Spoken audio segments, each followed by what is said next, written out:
Morning all, DB Moto's Friday roundup.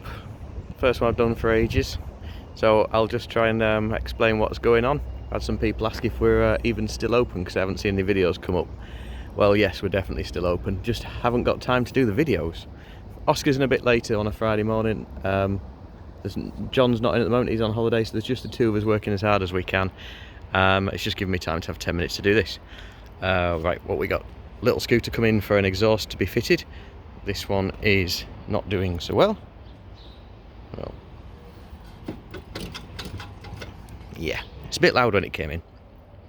Ducati 950 Super Sport. This is a bike being sold by Rebellion Motors. It's into us for an oil filter change and a PDI. It's MOT today and then it's going out. Z1000SX came in yesterday for a day service, but we found it just needed a couple of extra annual tasks. Got a coolant change and a brake fluid change to do on it. So it pushed the time on a little bit, so we're going to be finishing that off today. The RG500 is very nearly done. We've had it start and run. We're actually happy with pretty much where everything is. We're just waiting for the correct oil feed non-return valves to come in. The ones they sent us were not the ones we wanted, so Webs of Lincoln are sorting us out the right ones. But we've put these these fuel taps in here like we had done on the previous one. We've put new billet covers into it, new rotary discs. Found the originals have been cut down. All the carbs have been serviced and set up. We've had it running. It sounds really good. Just another day or two on that and it's done.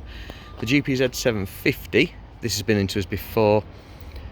We've done the engine on it. The owner's had it back several months now, putting the bike back together and getting it into the state you see now with all its nice panels and bits.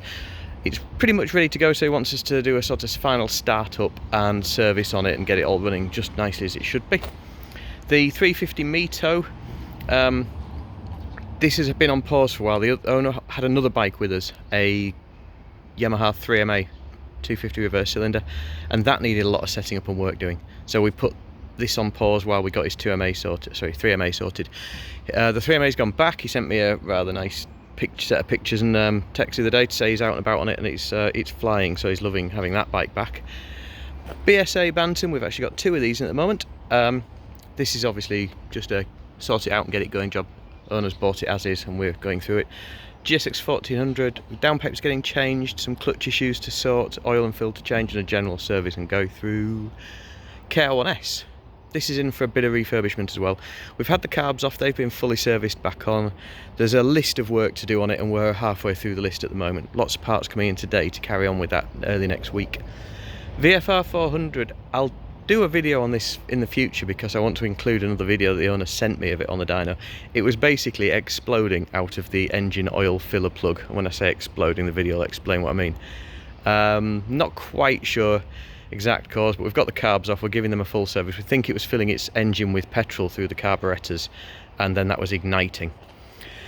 The Honda CB750, my friend John's bike, it's nearly done. We've had it on the road, we've had it ridden, but he just wanted, last job, a couple of little spotlights put in here, marker lights.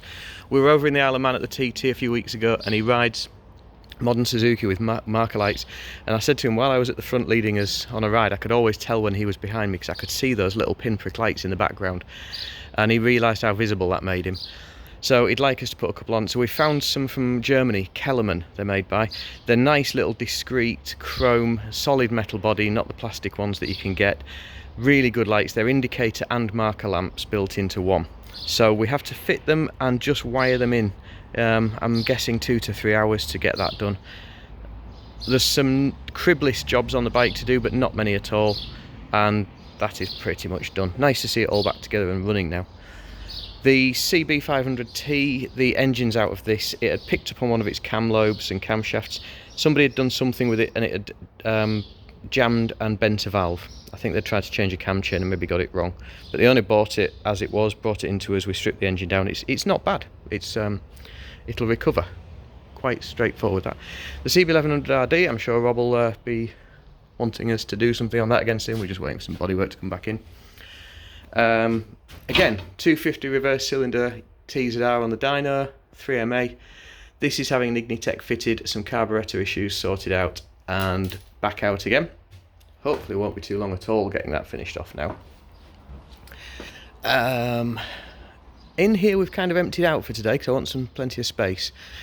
We've got a Majesty, another scooter, stored since 2014. It's still got its tax disc on it. We need to get it going again. Front brake's the biggest issue. It's causing us lots of problems at the moment, and getting repair kits for them and things isn't easy.